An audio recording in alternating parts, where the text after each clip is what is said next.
Hi everyone, today I'd like to talk about the green-eyed monster called jealousy and envy and why I call it the widespread disease. I'm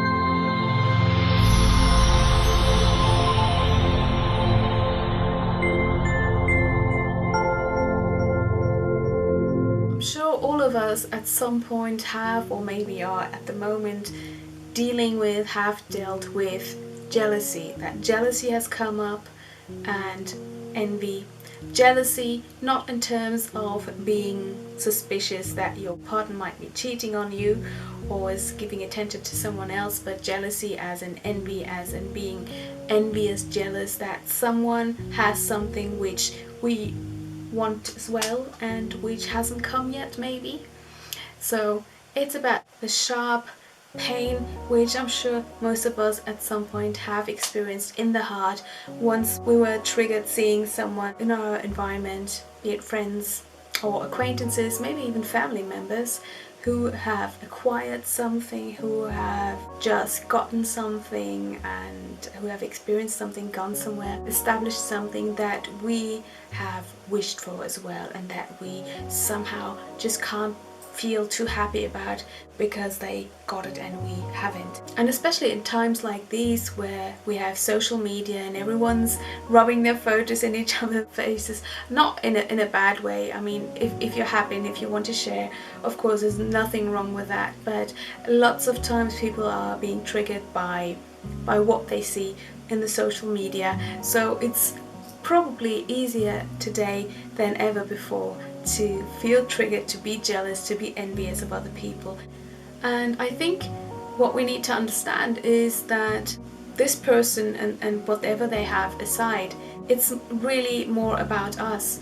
Jealousy and envy that we feel in that moment really teaches us about us. It teaches us and tells us, shows us very clearly and honestly where we are standing emotionally and mentally, and thus also vibrationally. And the underlying problem to that and the issue behind it is most of the time a subconscious decision and a belief that there's a scarcity of resources as an energy and abundance, happiness, love, whatever it is that we desire, that flows to others yet not to us. So often we think and believe that by it not coming to us but to others, we are somehow unworthy or there's a scarcity. So if others have what we desire, it means there will be less of the resources that we want. It's a belief that is basically centered around the limited resources which we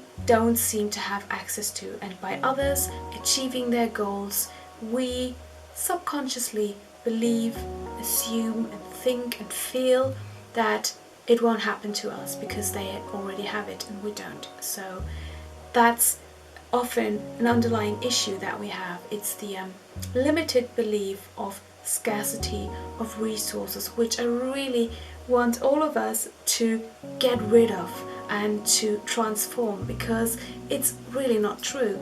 Basically, if you can visualize and understand the world as a vibrational being and as an experience being drawn to us through manifestation, you also understand that it all begins with the energy which is overflowing, which is never ending, the divine energy, the universe, whatever you want to call it.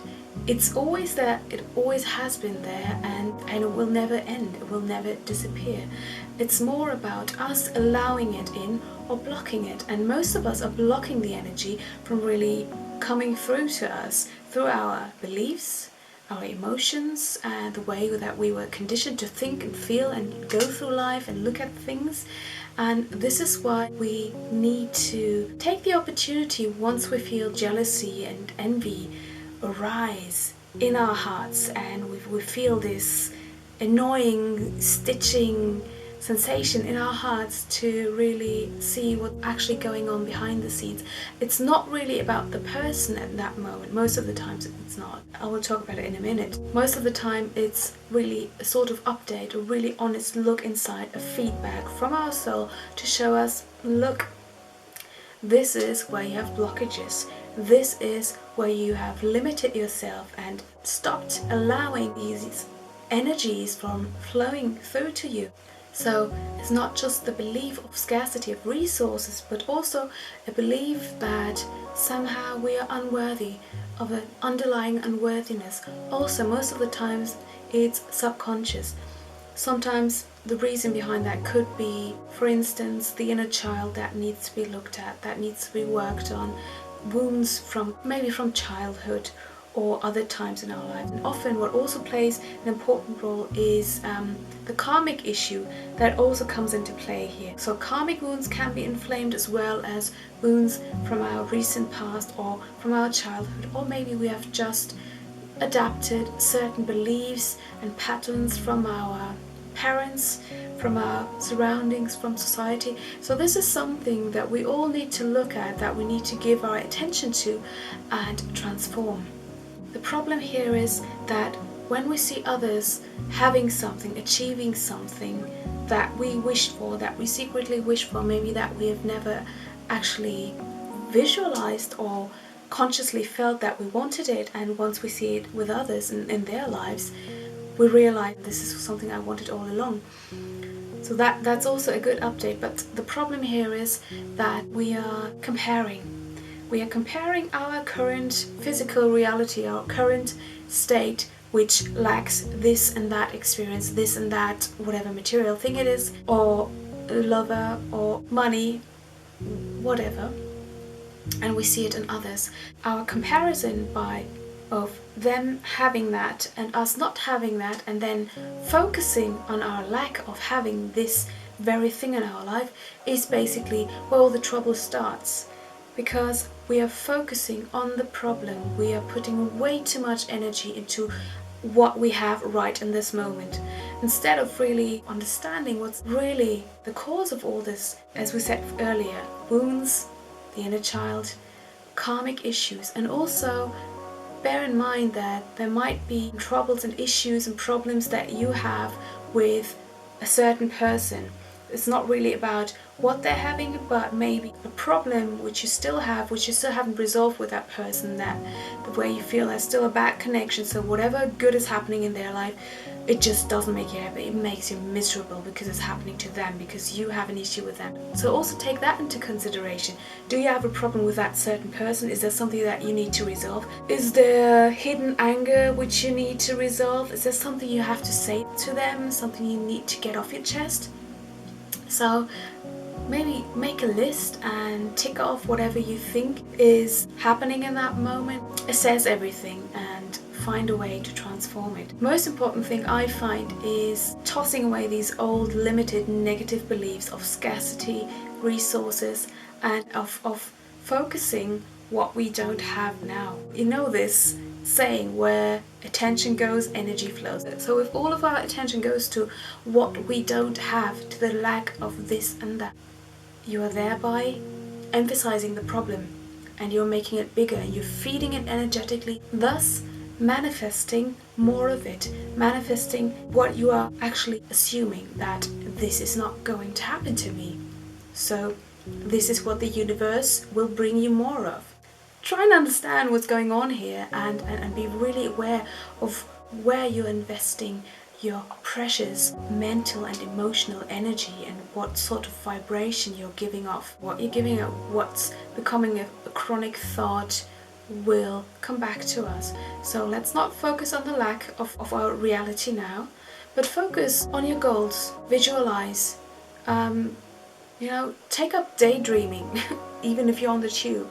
Just close your eyes, visualize, write down what you want, talk about what you want. That's way much more productive than watching others and their lives and being miserable and all grumpy about it.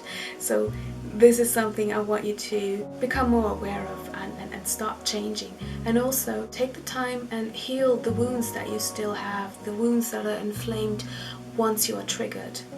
Sometimes it's something that we can't really control, it just happens, and we feel miserable, we feel sad, and what's triggered is that we have wounds of unworthiness, that we probably think that we can't have something, or a lack of self-love. So tackle these wounds, give attention to that, and try to soothe that. That's why lots of people meditate, some people take readings, so there's always a way to tackle these problems, to resolve it. But the main thing is that you become aware of it in that moment. Don't get lost in the initial trigger, in the situation, whatever this person has, but really identify what thoughts you're having, what you're thinking.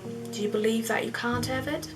Do you believe there's only a limited amount of this and that, and this is why you can't have it? Or is there pain inside? Or is there even a conflict with that very person that you're watching? So we can make the whole experience worthwhile for us, for our development, and be productive and use the energy that we could be investing, or that we have previously invested, into feeling miserable and jealous and envious of others, and really just take all that energy, cleanse it, and give it back to us and our goals, because the flow of energy is always there. But if we're keeping it and if we're blocking it from really manifesting, from really flowing into our lives, it's no wonder that things aren't happening. So there's a lot that we can do, and it's a great tool as a sort of update coming from our soul, coming from the spirit world. And we should really invest time, take the time to dig deeper and uncover the real issues underneath. Have fun manifesting all your dreams, all your desires.